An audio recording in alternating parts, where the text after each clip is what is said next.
just for a moment, close your eyes. I'm going to paint you a picture of orange leaves falling off the brown trees as the sun's bright orange-red light fills the atmosphere. A dark black tar road leading into the sun with a withered yellow line going down the middle of the road. Now with this same image in mind, change the red, orange, and yellow tree leaves to green. Lift them off the ground, let the green grass glow on the ground. Raise the sun higher in the air to turn the sky into a light blue. The withered yellow line now freshly painted on the road. Now open your eyes. What you have just experienced is color and how it can shape the images that you have seen. Notice how the image I have shown has not changed, but the color of it has. Yet you have a whole new feeling. I want to share with you a deeper understanding of color and why this happens, to take you through how I scratch the surface of the topic of color theory and how colors can shape our mood. Let us go back to the picture that was painted with the orange-yellow sky. The leaves are turning red to then fall and cover the ground. When you imagine this, what feelings emerge? Maybe warmth, gladness, contentment. This is a feeling of comfort, like a mother's hug or sitting next to a warm fire. A classic movie we should all be familiar with, Star Wars, is a great demonstration of why colors and their meanings are so important.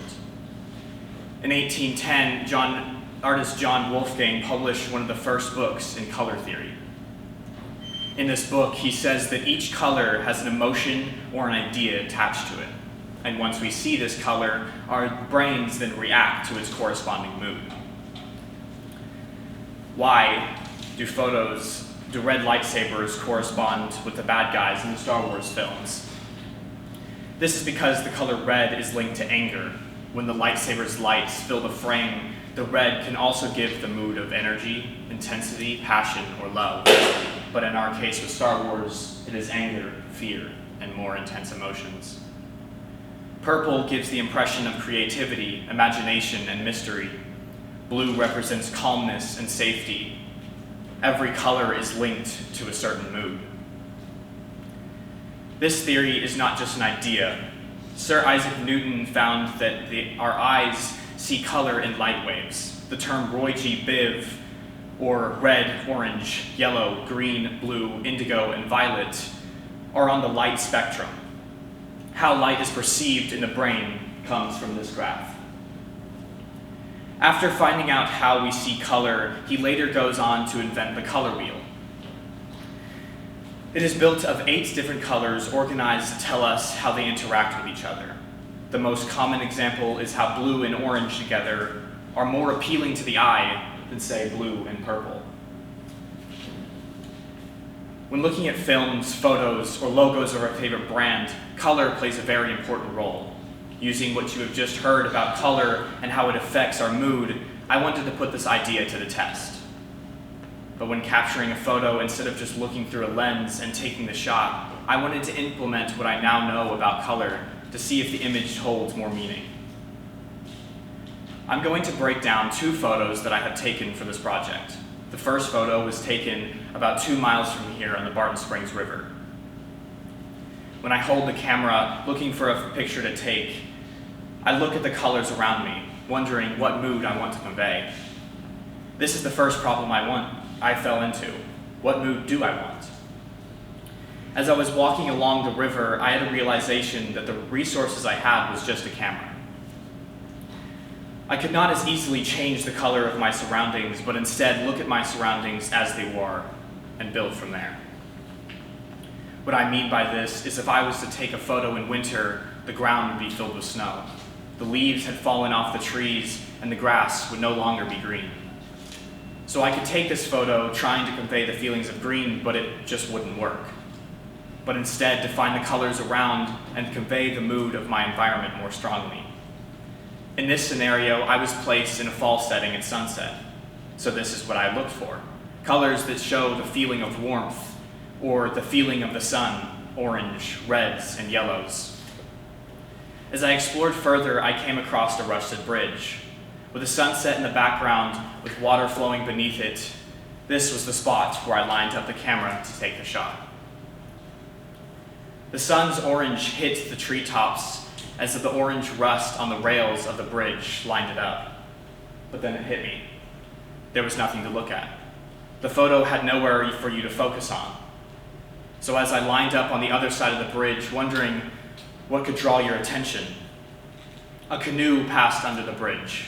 But before I took the shot, I realized that it not only needed to see the color of the canoe, but the canoe was green, and it wasn't going to work for the photo.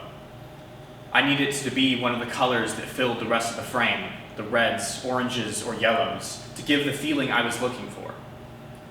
Finally, a red canoe came under the bridge. This was the shot I was looking for. When I got home to edit the photo, something felt off. The water felt empty, mucky, or plain.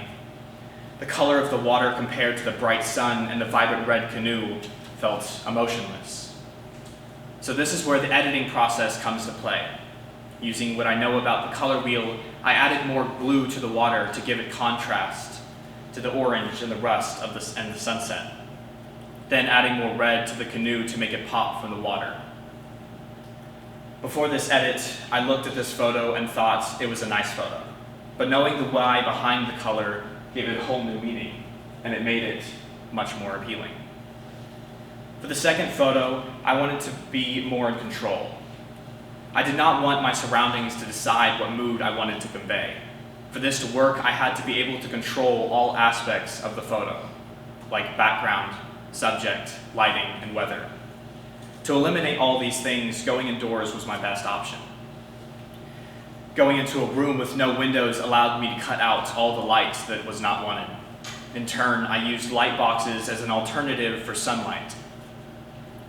Now it was time to pick what I want the photo to be and the mood of it. I picked up my other lens and framed the shot. The first problem I came across was the background color. What was it going to be that was going to best suit the camera? When taking product photos, it is important to have the product stand out from the background. Knowing what common colors are in tech product photos, the background needed to have high contrast. To have high contrast is to have the subject stand out from the background. Examples of color contrast were that we can make the subject blue and change the background to orange as we see in the color wheel. But in this case, we have a black lens. And so the best color for the background was going to be white, for this stands out and makes the lens pop from the background. Now that we have everything we can't control gone, we have to bring them back in ways we can. The light from the outdoors is replaced with light boxes, and the paper as background. Sometimes bringing more props related to the main one can blend the subject into the photo better. After a few test shots, I had a realization that my photo didn't have a mood. To find what mood to give in the previous photo, I was given the color and the mood based on the weather and the sunset. But now I'm in control of all these aspects. I get to pick what mood I want to convey.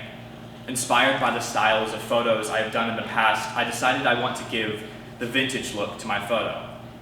Now that I know all aspects of the photo, I put the camera on the tripod and the other props in the background ready to take the picture. The first thing I noticed was there was too much in the photo. Having the props was also black, and it made the photo look flat, and it didn't have any significance.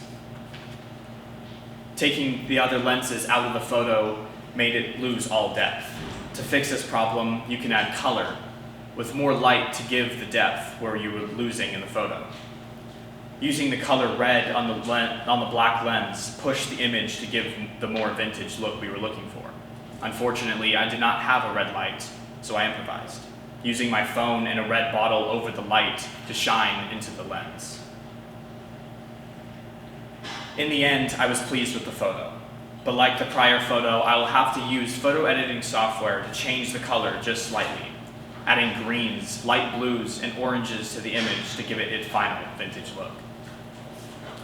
There it was, the final photo.